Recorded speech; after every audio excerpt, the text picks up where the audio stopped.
2 సార్లు మోడీని కలిసారు మా అప్పటి ముఖ్యమంత్రి కేసీఆర్ గారు. సో అప్పటి నుండి ఇప్పటి వరకు మరి బీఆర్ఎస్ పార్టీ సబ్ కేటగరైజేషన్కు మద్దతుగా ఉంది. ఇప్పుడు కూడా ఈ మొద్దు నిద్ర నటిస్తున్న రేవంత్ రెడ్డి ఒకవేళ కనుక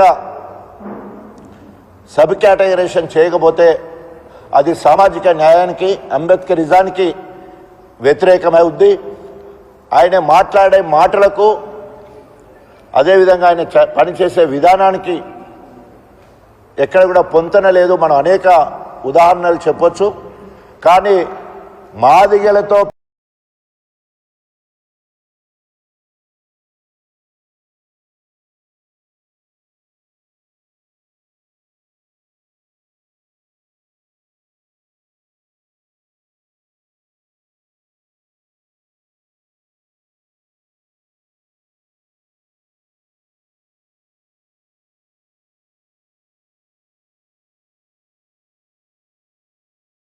చెప్పేసి అనేక సందర్భాల్లో అనేక వేదికల మీద రాహుల్ గాంధీ కూడా మాట్లాడడం జరిగింది.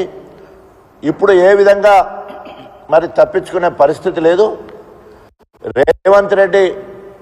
రేవంత్ రెడ్డి గారు ఒక్కవేళ కనుక ఇంకా ఆశ్చర్యం చేస్తే మరి రాబోయే రోజుల్లో బీఆర్ఎస్ పార్టీ నాయకత్వం ఇచ్చే పిలుపుకు మరి ప్రత్యక్షంగా ఈ కాంగ్రెస్ పార్టీ ప్రభుత్వం ఏబీసీలు వర్గీకరించే వరకు ప్రత్యక్ష పోరాటం చేస్తామని చెప్పేసి హెచ్చరిస్తూ, ఇంకా ఆలస్యం చేస్తే మాదిగలు ఊరుకోరని చెప్పేసి మరొకసారి డిమాండ్ చేస్తూ ఎస్సీలను వెంటనే ఏబీసీగా వర్గీకరిస్తూ బిల్ పెట్టాలి లేదా ఆర్డినెన్స్ తీసుకురావాలి.